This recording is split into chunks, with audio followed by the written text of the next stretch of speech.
Hey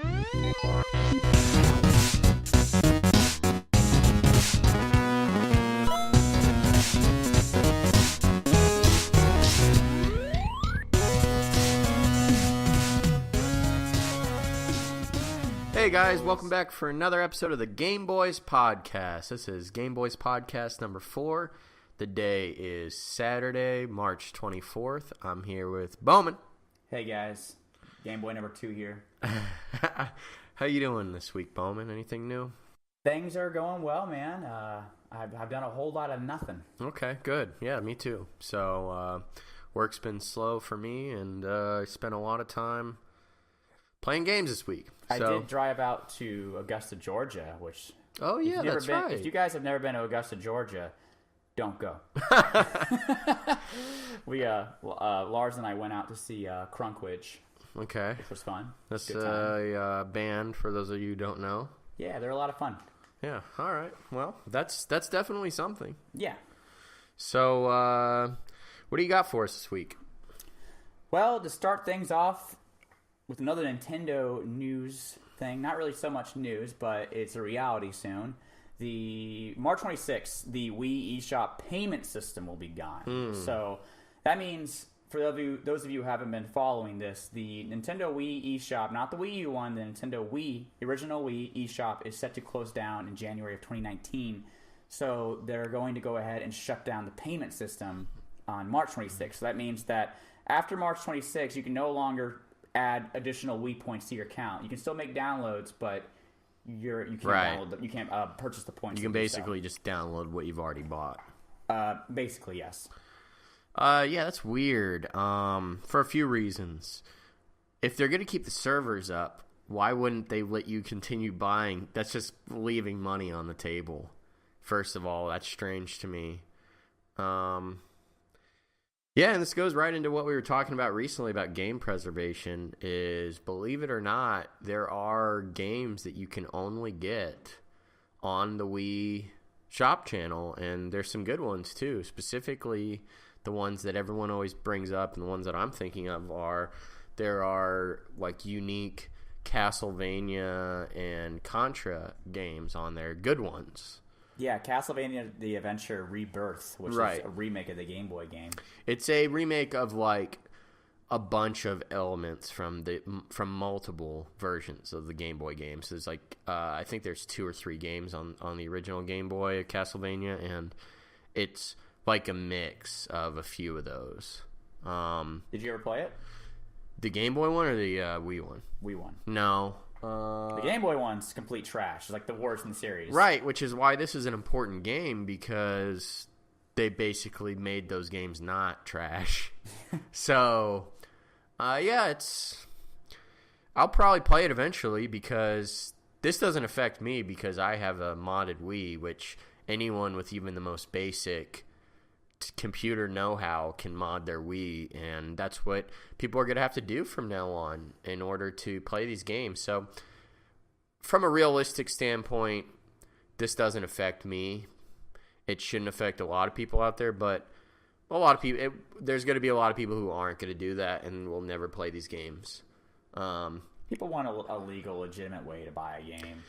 I understand that from a physical aspect, but from a digital game like this, there's no difference. If they're not accepting payments, they're not accepting payments for it. Yeah, you don't want my money, fine. Yeah, so that's not going to stop me from pirating the game.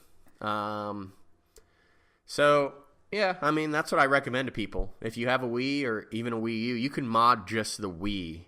In the Wii U. The Wii U. Yeah. So that's what I recommend to people, is just mod their Wii and install these games on there. It's pretty simple. And that's kind of the option that they've left people. And it's also the case for there's a lot of games that they remove over time. Like that, I think you mentioned it a couple weeks ago, Scott Pilgrim game. They removed that. So now the only way to get it is to pirate it on your PS3. So it's just like they kind of put people in a position where the only practical route is to illegally download it. And if that's the route that they want to go, then so be it. much different topic, but it's like when they made alcohol legal, people are still going to find a way to get it. You know, and that's the same. It's the same case. When you take these things away, people will find a way to get it, and that's what's happened. I just don't get why it's so difficult. This is probably my ignorance of why it's so difficult to run these servers. Are they really that costly to them, where they have to take them down and put the resources somewhere else? And can't they come up with a way to merge all this stuff together someday? Yeah, probably, but it does cost them money and resources. So it's like, even if it's just one room in Nintendo where they have the servers for the Wii, right? Well, then you have somebody who has to maintain the servers and check on them, fix them when they break, and all these things that, yeah, it costs money, and they might not be making any money. I mean, there's probably 5 people in the entire world today that are buying a Wii eShop game. Like, that's the realization. And so if you pay somebody, let's say there's 10 people today that buy a $5 NES game or whatever on the Wii eShop, so they made $50. You have to pay somebody to maintain these things and to look after them and stuff. Probably more than that. Yeah. So it becomes a situation where you're just not making enough money to warrant keeping the servers up and running. It's true. And the thing is, I feel like out of all the shutdowns that have been happening with online services, this has probably been the most efficiently run one, just because they gave people a shitload of notice. Years, yeah. Yeah, so I mean, we're still talking January 2019. That's like 6 months from now. No, it's like 8 months from now is when the service will actually be shut down. But they made these announcements. I feel like 2 years ago, almost. Like, I feel like they told us maybe like a year ago. Well, because we were talking about this a long time ago, where about them shutting the shop down. No, maybe I'm thinking of the online play that's been shut down for a while now. Yeah. But they've always been good about giving a lot of notice. So it is what it is. It's part of gaming now. Online server shutting down. That's just the way it goes, unfortunately.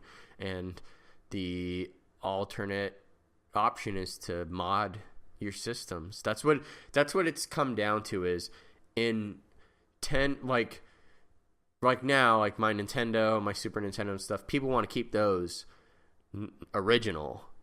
And 20 years from now, every 20-year-old console is going to be modified so it can run all these digital games that aren't around anymore. So it's like the type of person that's going to have a PS3 hooked up in 15 years is also the type of person they're going to have it modded with all the digital games and stuff on there, because that's going to be the only way to do it. Yeah. So I think that's what we're going to end up seeing. So on that note, just wanted to talk a bit. We talked about it last week, and now it's out. Sea of Thieves. You want to talk about it? I mean, I haven't touched it yet. That's all I can tell you. No, not yet. Well, I just thought it'd be an interesting topic because we were kind of talking about how important it was for Microsoft. And it's not doing so well in terms of reviews. Right. So there's a few things I want to touch on here. First of all, what's happened to Rare, and are they ever going to make a good game again? That's one facet of it. And another is, what's happening to Microsoft? What's happening to the Xbox? Like, this was their big...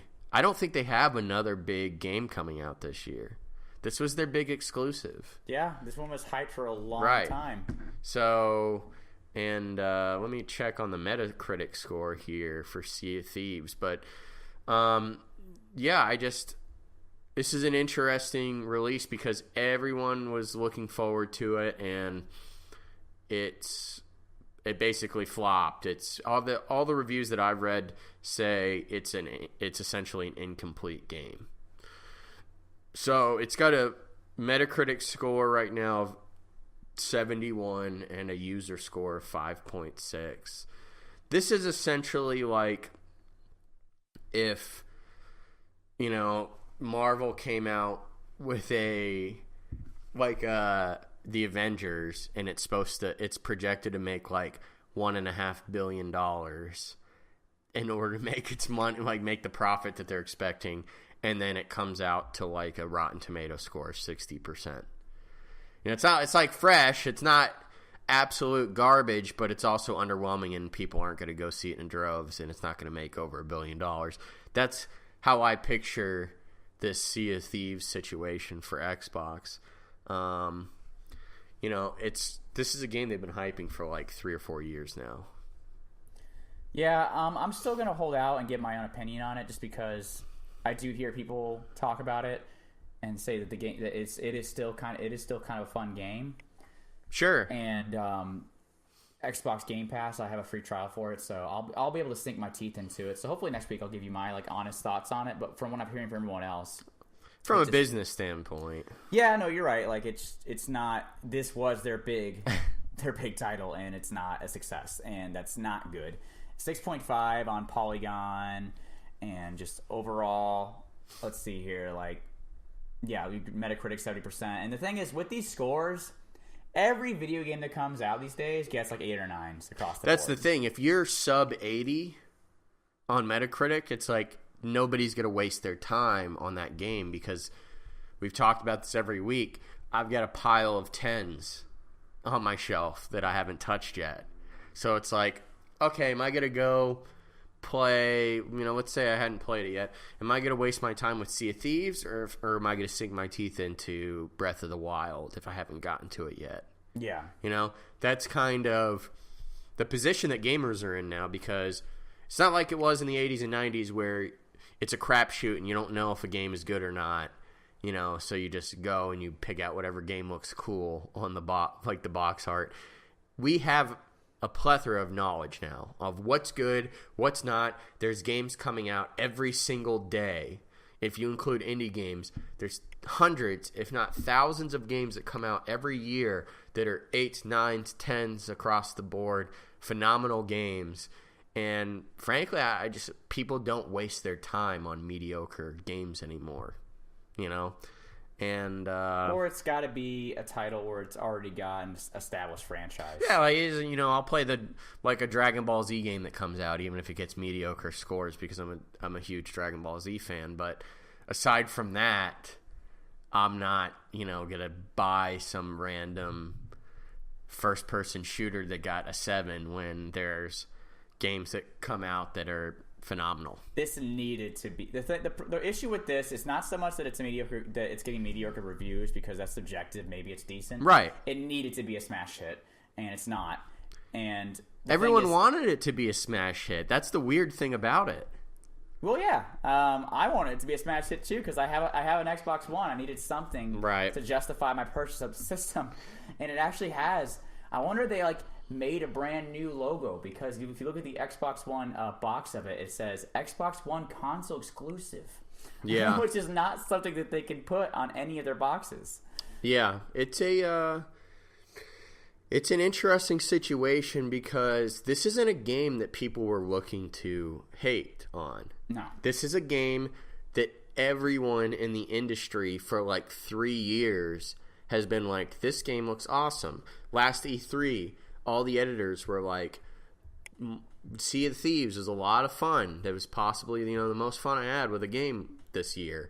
But the worry that I kept hearing for the last year or so now is, I'm not quite sure I see the point of the game. It's fun, but I don't see how you can make a full game out of it. And that seems to be the criticism now that it's out. Is I think people were kind of hoping that they were playing like a tech demo, and I think that was the game. Yeah. And that's kind of where they're at now, is just, yeah, it's fun, but it's $60 game, and it's fun for an hour or so just fooling around, and it's nothing more. The criticisms that I've heard is that it should have been a $10 to $20 game. I wonder if Microsoft even felt this, and this is why they've been like pushing it for free, pushing it for free, and just trying to get it in people's hands. Yeah, it's possible, and so disappointing. We were just talking about the future of Xbox last week and where we thought they were going to go, and this was part of the topic was Sea of Thieves. This needed to be a big hit. It's not, and Sea of Thieves trying to be a giant cannonball that just launched its way into the Xbox franchise. Yeah, and instead it missed totally and launched its way into the sea. So, it is what it is, and I'm curious to see what Microsoft has for us at E3, because they better have something. Maybe I'm forgetting something right now, but I feel like I'm drawing a complete blank when it comes to their games that are supposed to be coming out for this system. Maybe they'll announce Cuphead 2. Sure. I'm kidding. But I love Cuphead, but that's not a it's not a system seller. Not a system seller. So, moving on, some more hype. So, hopefully a game that doesn't disappoint. We're going to get our first look at the new Smash Brothers pretty soon. E3? No, well, actually, I believe so. June 11th and June 12th, they're having their Smash Brothers tournament, as well as a Splatoon 2 tournament, which I believe is at E3. Yeah, it's E3. So June 11th and 12th, there's going to be a tournament. But that's for Wii U though. Are you sure? That tournament, yeah, that's a Wii U Smash Brothers tournament. Well, I don't know if Polygon misquoted or something, because it says Nintendo is bringing its live tournaments back in E3 in June, with this year's events focusing on Splatoon 2 and the newly announced Smash Brothers game for Switch. Well, everywhere. Well, we know we're going to see it at E3 anyway. Yeah. Regardless, we're going to see it that weekend, whether the tournament is the Switch version or not. We're going to see. We're going to see the new Smash Brothers. What are you thinking on it? The new Smash Brothers? Yeah. I mean, I'm just want to see the game. I hear more people talking about it, and more people keep touting that there's no way it could possibly be a new Smash Brothers, which just baffles my mind, because we got a reveal of Mario Odyssey and it came out like 9 months later. We got a reveal of Splatoon 2, and granted, I know that Splatoon 2 is like, it's Splatoon 2. It's not really like a crazy sequel, but it is a sequel, and it was a lot of new content, and that came out like months later. And I think at this point in time, Nintendo's MO has been, we don't want to reveal games early on and tease them for long periods of time and get people hyped, and then just to have a release date push back. Right. Their new MO is, let's work behind the scenes and get games made, and then when it's close to being released, we'll pull the curtain back. Yeah, they've been doing that for a little while now, and it's worked out well. I am hoping, and I also think most signs are pointing, it's definitely not going to be a port. No. Like, it's definitely not going to be like a port like Captain Toad. Maybe it'll be like Splatoon 2, where it's mostly the same game, but with new levels and characters and things like that, and some new modes. But I don't think this is going to be Smash Brothers for Wii U on Switch with some Splatoon characters added. No. I don't see that happening. I am honestly getting tired of, you're talking about announcing games and then releasing them real quick. I'm getting fucking tired of getting logos. I'm sick of it. Don't announce the game until you have some gameplay to show. Don't announce the game until you have, like, that Mario Odyssey trailer you just talked about, they showed gameplay in it. That's true. And, show the fucking game. I don't care about a logo. Maybe Nintendo's cockiness is coming back a bit, because this is when they were amidst the Wii U failure and trying to sell us on the Switch, because even they had no idea how successful the Switch was going to end up doing. Nobody did, but yeah, I'm sick of, it's not Nintendo, it's every game company. It's, what has it been, 5 years now since they announced the Final Fantasy VII remake? Well, that's just a joke. Square's a joke at this point. Yeah, Kingdom Hearts 3, we're still waiting on. Yeah. They announced 5 years. I'm glad I don't care about these games. Yeah, but it just, it irritates me when, like, even the Metroid Prime 4, like, it's cool that they announced it, But show some fucking gameplay. Like, you tell me you don't even have a tech demo to show off for a 10... Like, the Mario Odyssey, the first footage we got of that was 10 seconds maybe less. But that told us everything we needed to know of, oh, it's a 3D Mario game where he's running around, kind of looks like it's open world, kind of looks like it could be like Mario 64. And then later on, we got the confirmation, yes, that is what it's like. You know, would it be so hard to show 10 seconds of Smash Brothers with, you know, a couple new characters on a new stage, and then we go, okay, good, it's not a port, and it's Smash Brothers. That's all we need. We need 10 seconds. Or, you know, Metroid Prime 4, instead of announcing it's Metroid Prime 4, you show 5 seconds of a first-person perspective of Samus. That's all you need to see and know is, oh, okay, it's a new Metroid Prime. That's all I'm asking. I'm sick of logos with no dates and no, you know, it just, this has been a problem with the industry for a long time, too.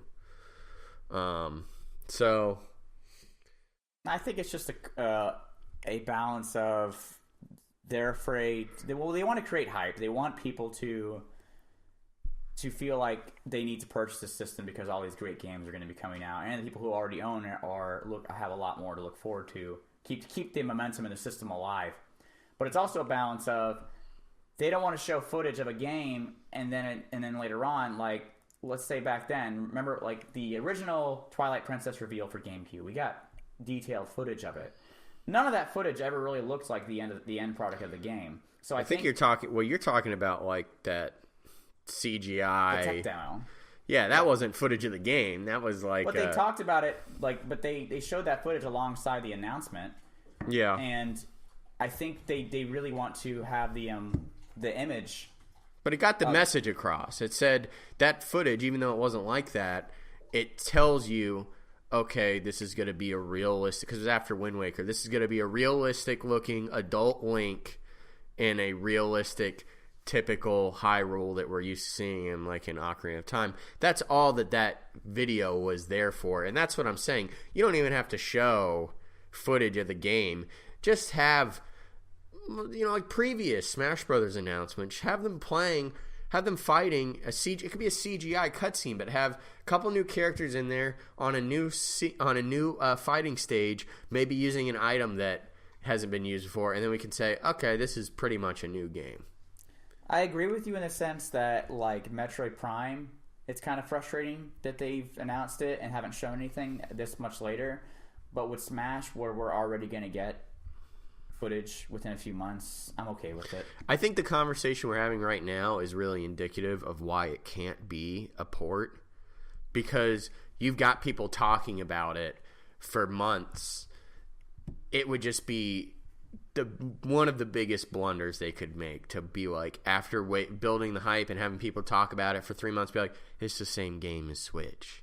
It's not. It's just simply not logical at this point for like, them to do that. It's just not. And please understand. Please understand. But like, people seem to forget that Melee came out also 2 years. 2 years after the original Smash Brothers, and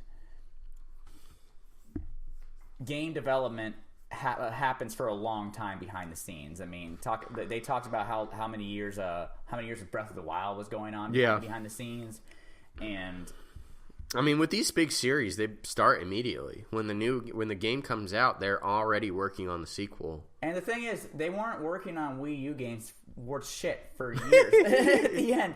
So they knew that the Wii U was a failure, and they knew that they had to put all the resources in the next future gen game, whatever system it was going to end up being on. They started their resources on that, so they got plenty of time. Because I remember you and I were talking like towards the end of the Wii U's life cycle, like, what are they doing? Yeah. Like, apparently they were making a new Smash Brothers. Apparently. So yeah, that's where I'm at with that. All right, well, this has been, I think, beaten into the ground to death, but I thought maybe we'll talk about it. Toys R Us. Gone bye-bye. What do you want to talk about, Toys R Us? I don't know. You got any... what's your feeling on Toys R Us? Was that a big part of it was a big part of my childhood. And the thing is, like, I was like every other kid. We played a lot of toys growing up. And also, on a gaming note, too, like, that was the place where we got a lot of video games. And I remember... you would go up to the displays, and then they would have pieces of paper laid out. Yeah. And Tickets. I remember that really stuck out. And then you would buy the game, you buy the paper, Mm-hmm. and then after you were done checking out, you would go to this counter and then give it to the person, and they would swap it out for the game. So I also toys. I've been to Toys R Us in Japan before, and I don't know if you ever got a chance to stop by one. I have a lot of memories there. Didn't think to when I was there. Those are kick-ass. I don't know how much kick-ass they are now, but back then when I went there like 15 years ago, I think almost, when I was going to Japan back then, those stores were amazing. Like the amount of video games they had. There's a Toys R Us in New York City with a roller coaster in it. Is that the one? Yeah, I think or a Ferris wheel or something like that. I'm pretty sure. I've been there. Yeah, I just it's interesting. It's kind of left. It's strange how the death of this one store has left an entire industry in limbo, basically, where the questions are being, I don't think anyone ever thought about it really, but the questions are being posed now of like, what's going to happen to the toy industry? Because Toys R Us accounts for like over a fifth of all toy shipments in the world. So it would be like, at your job or whatever, you work a tipping job, it would be like if like 1/5 of your patrons suddenly died. And it was just like, okay, well now, it would change. Now you're starting to ask yourself, because you're losing a fifth of your income and stuff, you're like, well, maybe I should get a different job. Maybe I should go into a different field. That's kind of where we're at now with Toys R Us dying. It's like there's a lot of these smaller toy companies that can't take the hit of losing 20% of their business that instantly. I didn't think of it that way, but I mean, I just thought that Target, Walmart, all these big stores, their toy sections just got bigger and bigger and bigger, and that's what affected the business the most. Yes and no. So when you go to Walmart versus Toys R Us, the Toys R Us is the size of the Walmart almost, and it's all toys.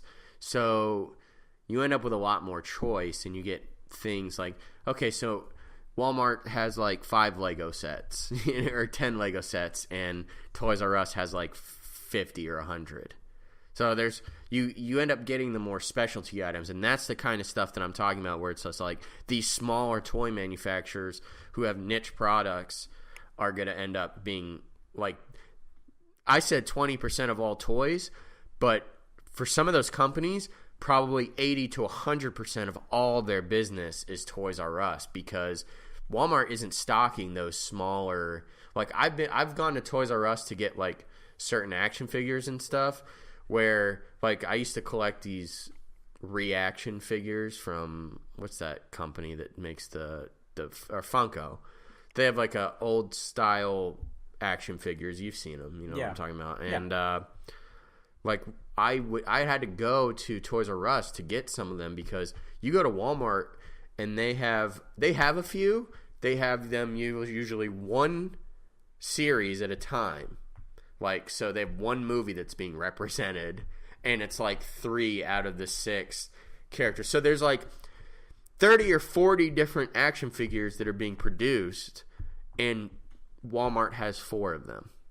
That's the kind of shit I'm talking about, where it's just like the choice is not there. Whatever's popular at the time is what's being sold. So yeah, you're going to find your Minecraft toys, and you're going to find your, whatever, the big, the Marvel superhero Lego set at the time. But you're not going to get your like obscure like Lego Eiffel Tower like artist set or whatever. You're not going to find that at Walmart. You're going to find the lowest common denominator shit that's going to sell in the highest amount, because every 6-year-old wants Iron Man suit. I have mixed feelings on the whole thing, because on one hand, when it comes to these stores, I haven't set foot in one in so many years, but at the same time, though, I'm not a parent, and I don't collect toys. Yeah. So it would have been nice to take my kids to like Toys R Us and walk around the store, because there's nothing like.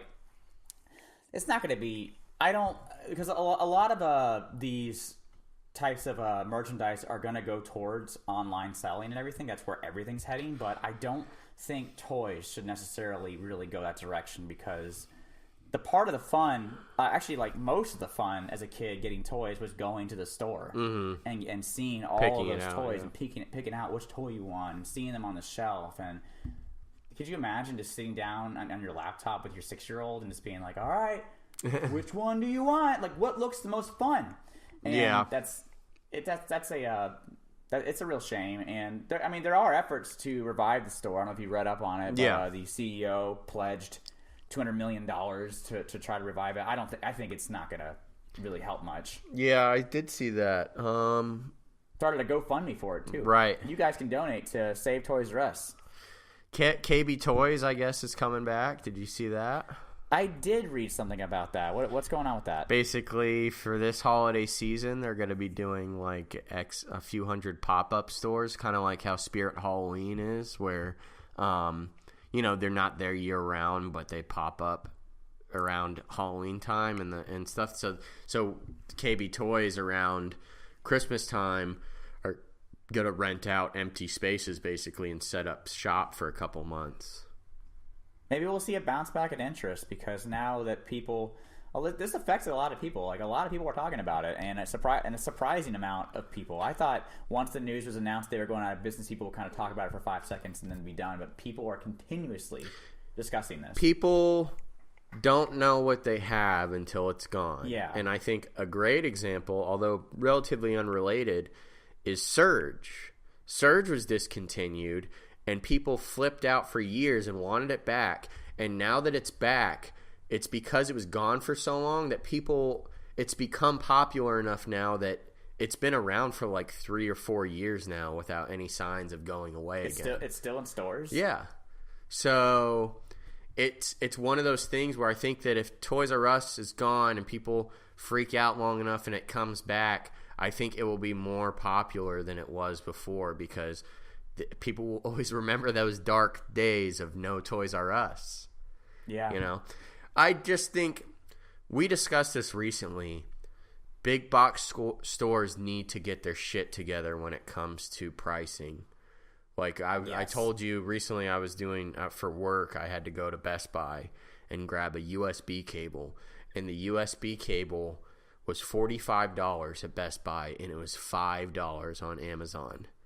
And that was the cheapest one that they had in the store, was $45. It's frustrating because I'm always going to prefer going to a store. Not always. I mean, I know that you like online shopping. I love just going out and just going to a store and getting what I need. Like, I don't know. Like, that's something that kind of I've held on to, because my mom and I would go out all the time and we'd go to a store and get something. And the reason I don't do it is because I feel like I'm getting ripped off every time I do it. Yeah, exactly. And I'm even willing to pay maybe $1 or more for something just for having the convenience that it's on the shelf. I understand that you had to pay that employee to stock that. You had to do that. You had to do this. But when you're blatantly ripping people off, right? Well, and this is the situation I'm talking about with the $45 cable. Yeah. And it's like that cable costs you $1 to make, probably.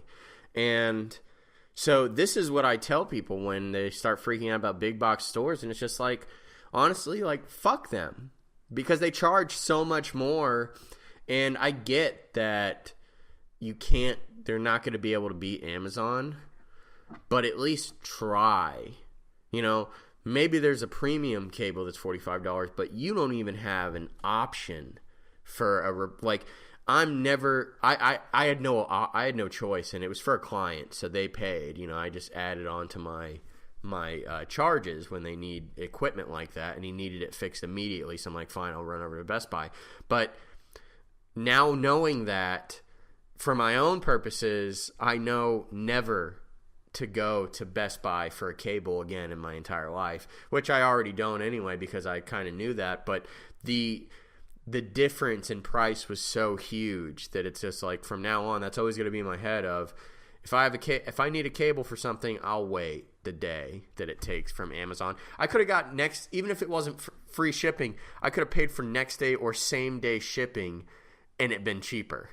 Yeah, that's ridiculous. You get a FedEx next day air shipping, and it would have been cheaper than, So it just, this is what I tell people, because you always have people freaking out about big box stores closing, and everyone's been, I wouldn't say upset, but they've been talking for a long time about Best Buy being on the brink of closing down. The only day out of the entire year that they make profit is Black Friday. Yeah.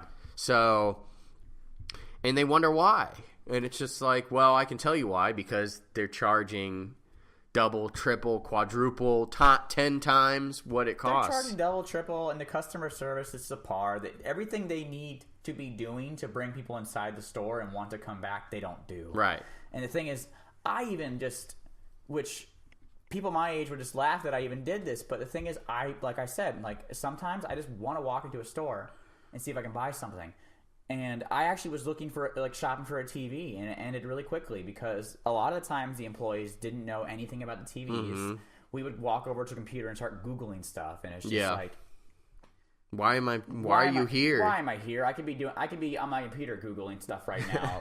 Now I'm just looking like an idiot walking around and doing it with somebody else. So there are so many things they can do, and they just don't want to do it. And just on hopefully it's a wake-up call. A quick side note is I'd like to point out, I like certain stores like Walmart, I think, they won't even match their own online prices. So if you're in a Walmart trying to buy something that they have on their website for cheaper, they won't even match their own price. Yeah. So, yeah, they've made it so difficult to want to support physical stores that and all the things that we complain about Best Buy, it's the same with Toys R Us. So that's part of the problem. It's they had a great selection, but for someone who's not 8 years old and has a smartphone and knows how to search the internet and stuff, it's there's no, like you said, you haven't been there for years. There's no reason to go to Toys R Us. They never have the best deals on anything. So why,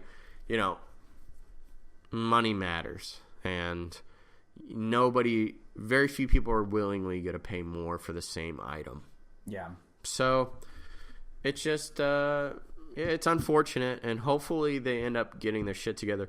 Now, just real quick, I read some stuff. I basically, I don't know if it's conspiracy theories or if it's true this actually happened, but I guess Toys R Us was basically sabotaged by they had people that bought it. They went bankrupt a few years back or sold. Yeah. And the people that bought it, they bought the company, and then the people who bought it had $5 billion of debt. And when they bought the company, they transferred that debt over to Toys R Us. So their personal debts and their other businesses and stuff were basically absolved of it. They just sold the debt to Toys R Us.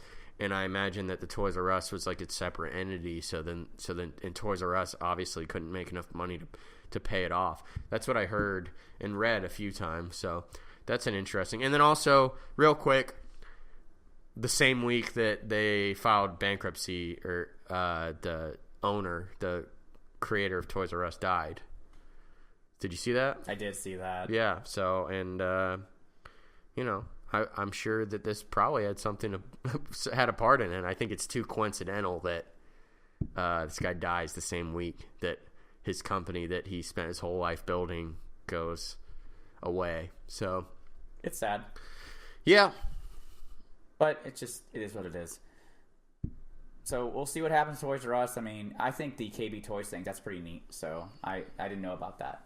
But something that's not really huge newsworthy, but just kind of cool, that the original Punch-Out for arcade is going to come out on the Switch. Did you know that?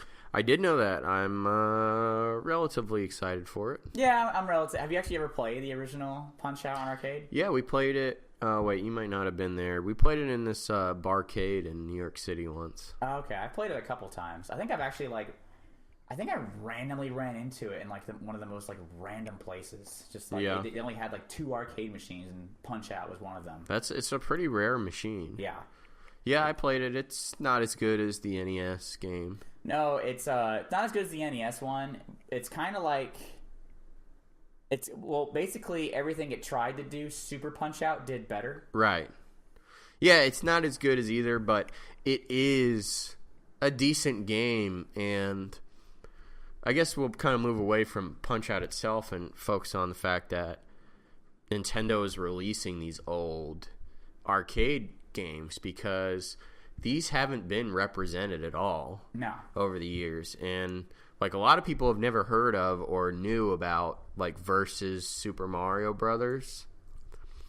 And that's like a pretty important, I'd say a pretty interesting and important game by the biggest game company of all time, and people just don't know about it, have never played it. Same thing with Punch-Out. Like, Punch-Out is a beloved game, the NES version. It's like there's this different version of it that has totally different fighters and everything that's existed that nobody's ever played really. And there's several games like this that, yeah, Nintendo's kind of just ignored over the years.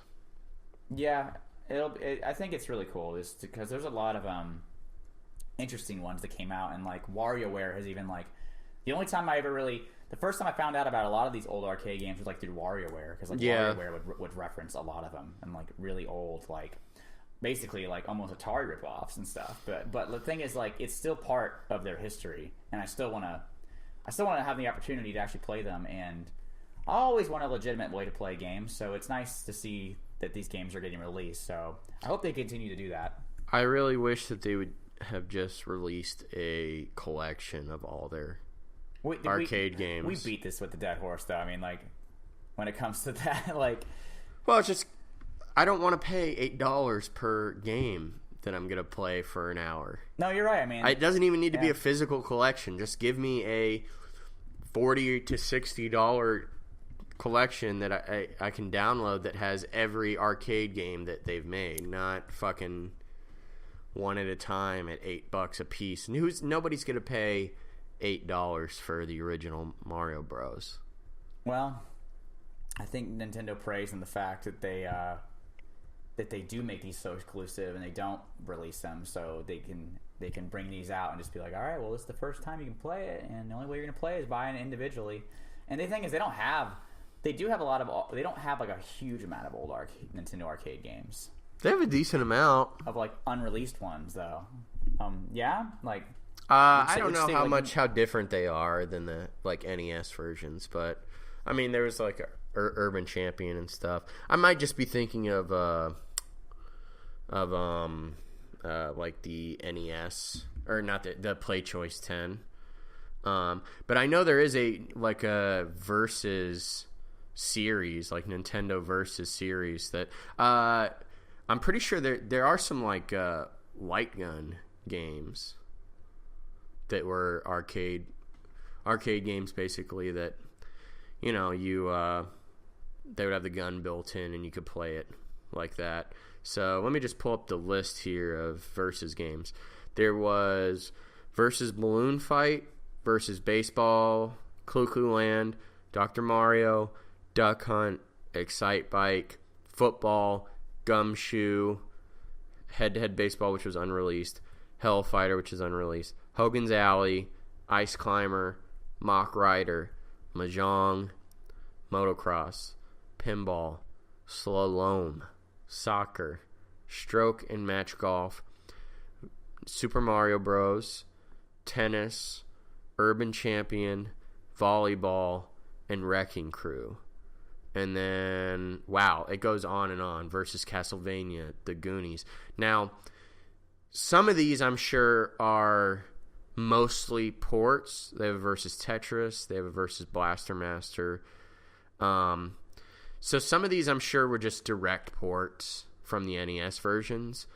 But some of these are like Versus Super Mario Brothers, where it starts off as a similar game, but then it's totally different. You ever played that? No, Versus Super Mario Brothers? Yeah. No, I haven't touched it. I know that it's like this a more challenging version of. It's basically where Mario Brothers 2 got its start at. Yeah. Like after the first couple of levels, it totally changes into like a super difficult game because they want to eat your quarters. Yeah. So, yeah, it's a cool thought. and like Punch-Out is a really cool game for them to release. This is going to be if I was to buy one, it would be this one because it's a totally different game than the exactly. Well, that's what I mean in terms of like I'm more excited about the games that haven't seen a release, which there's not that many in terms of like completely original Nintendo arcade games that came out nowhere else. Right.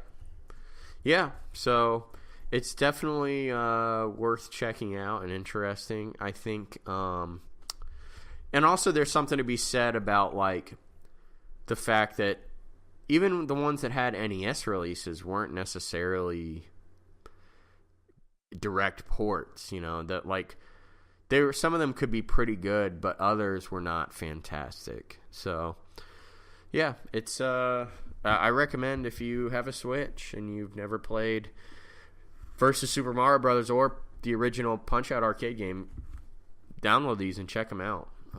They're worth trying out, especially Punch-Out. So just before we leave, I figure we'll go over what you've been playing recently. Well, I'm still working on Persona 5, obviously. I've actually barely been able to touch it because it's just I'm in such a handheld game mood that I started playing Danganronpa, another episode, Ultra Despair Girls, which is kind of like the 1.5 in the series where it takes place between 1 and 2. Uh-huh. And the rest of the games are completely visual novel, like Phoenix Wright mystery type games. And this one is like a complete like an action game. Oh, okay. Like a hack and slash, or actually a little bit of both. Like a little, like partly third-person shooter and partly hack and slash because you play two different girls and you switch back and forth between them. And one of them is like a hack and slash girl. Okay. And the other one carries a gun, which is actually like a megaphone, which sends out like radioactive waves. How long are the Danganronpa? The Danganronpa games. They're I would say the first one was like 30-something hours. Oh no. I mean, I can look up right now how long to beat. Okay, maybe not 30 hours. That's probably like the high end, but like probably between like 25 hours. So, and apparently this one that I'm working on is going to take me around the same exact time to beat. Yeah, so. It's just I think it's funny how your attitudes towards gaming change as you get older, because back in the day when I didn't have a lot of money and had a lot of time, like a long game was like, oh boy. And now it's like anything beyond like 15 hours, I'm like, god damn it. I think what's happened to me is because I've been such in a handheld mood lately, and the thing is I'm anticipating so many JRPGs, and I played a few this past year, that whenever I see 20 to 30, I'm like, oh, okay, I can handle that. Just because I've been playing such long games. Yeah, these Persona games, 100 hours. Yeah, so I'm liking the game so far.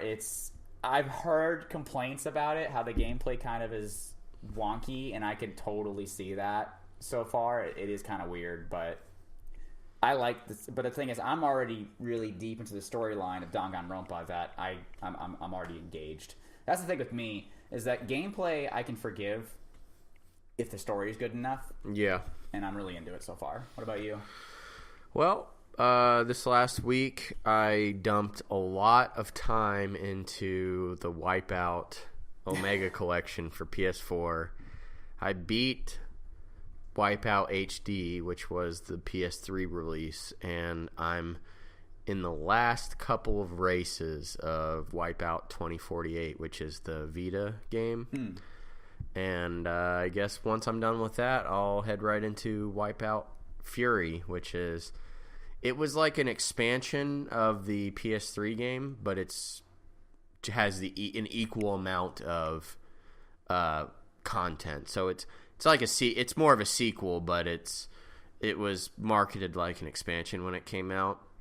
But it's like the Wipeout HD had 80 medals you can get, and Wipeout Fury has 80 medals, so it's like the same amount of courses and tracks and things like that. So I played a bit of that, and then how's Mr. Mosquito going? Yeah, so so I was about to say I'm a little more than halfway through Mr. Mosquito. First impressions? Yeah, it's a game. It's a weird game. Very first impressions, like first level was like, man, the controls are really fucking weird. They take a lot to get used to. Once I got the controls down, it was fine. But part of it is, you might be able to shut this off in the settings, but they're inverted controls. Oh, yeah? And I hate that. So it's like if you're flying like a jet or something. Oh, okay, I don't mind that so much of it. It took some getting used to, and also you always have to. I mean, it makes sense because you're a mosquito, so this is probably a real thing. You can't stop, so you always have to be moving, either forward or backwards, and that makes it difficult. It's almost like a flying game because if you miss your target. So for those of you who've never played Mr. Mosquito, you play as a mosquito and you're terrorizing this Japanese family during the summer. And you're basically hiding out in their house. It's amazing. You're hiding out in their house and you're terrorizing this family. It's a dad, a mom, and a daughter. And you're waiting for them to like be distracted, and you have to like hit a specific spot on their body where you can suck their blood. But you have to, and you have a quota of how much blood you have to suck per day and per room, and you need to kind of like stay out of sight in order to, because the calmer they are, the like easier it is to suck their blood, the more blood you can get. And if you like act like a dumbass and like fly around in front of them too much or whatever, they'll be onto you. And if you land on them to bite them and suck their blood, they're gonna smack you and kill you with one hit.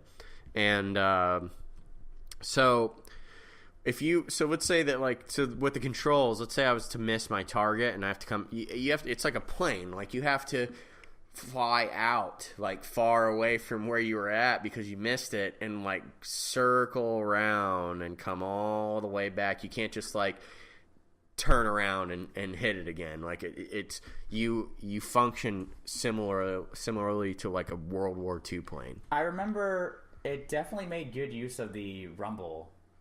Yeah. Have you felt that? Yeah, so there's a lot of rumble going on, and if you like, there's like a sweet spot that you have to, when you suck their blood, you have to like rotate the stick. Mm-hmm.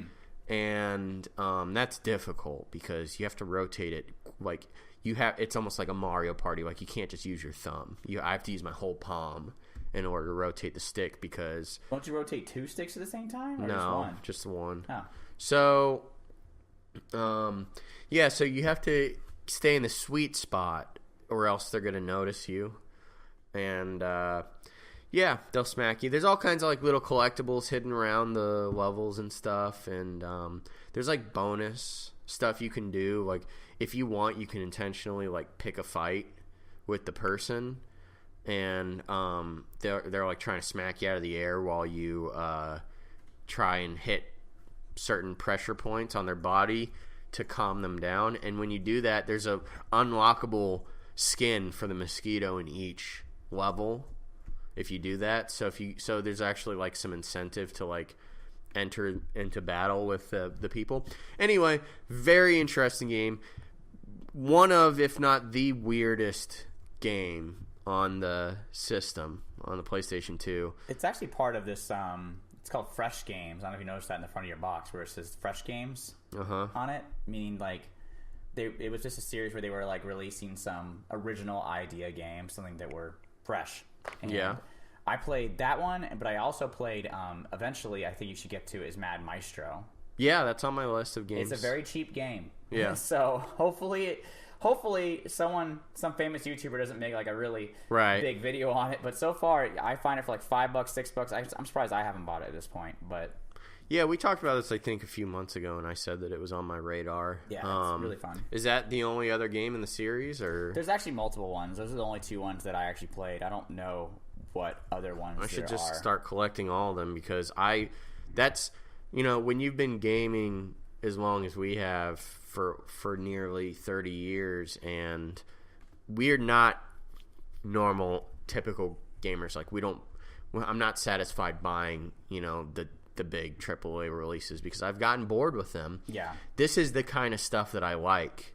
I like weird out of the box type of stuff, just bizarre, like stuff that hasn't been done before. And that's why this game's intrigued me for 15 years, is because I saw it and I was like, oh, a game where you fly around as a mosquito and terrorize people, that seems like it would be really fun and weird. And it is. So that's the kind of stuff that I look for now. And so maybe I'll check out the rest of the series. And what is it called again? Fresh Games. Apparently, they were a company that came out that they specialize in localizing quirky Japanese games. Yeah. So how many games did they release? I mean, apparently, according to this website, they published like 6 games. So it's like Zen Games, R-Type Final, Swingers Golf, like Gaia 2 Dual Saga. It's an RPG. So maybe, but I mean, all I can attest to is that Mad Meister was cool.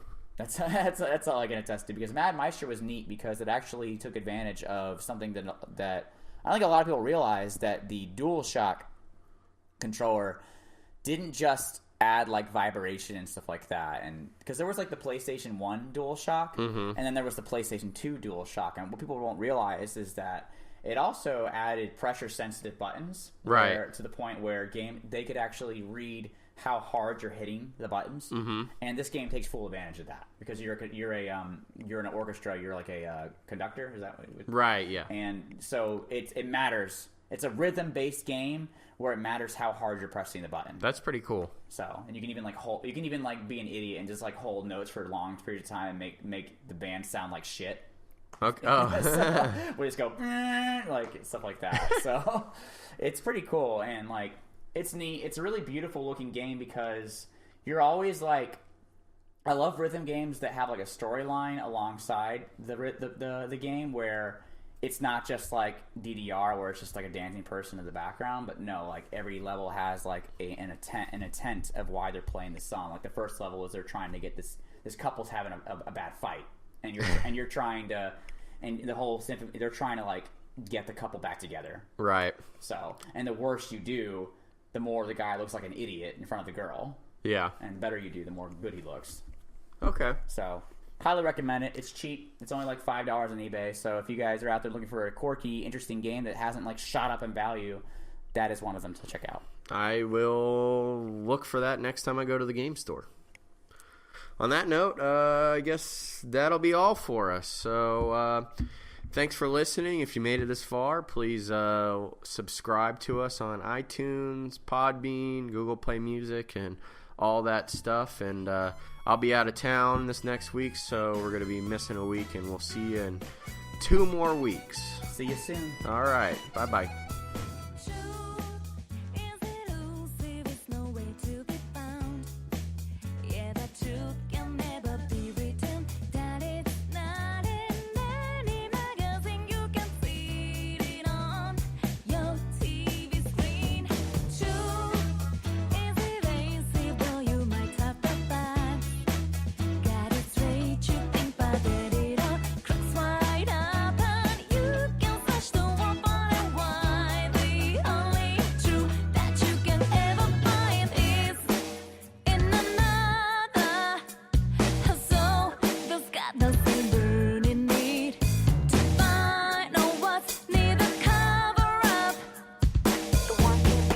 The true artist, so let's get together, see what we can uncover. One that defines your world, gives you truth and life.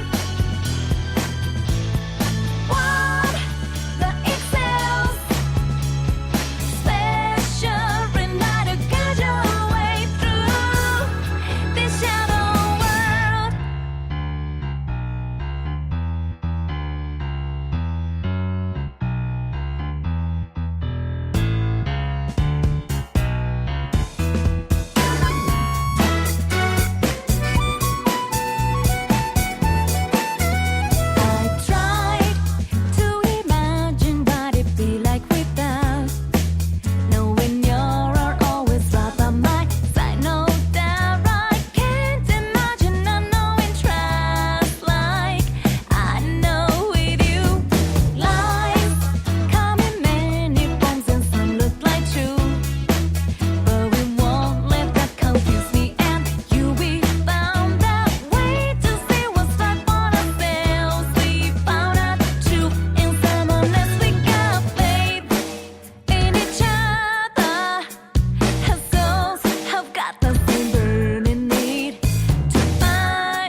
So let's get together, see what we can uncover. Let's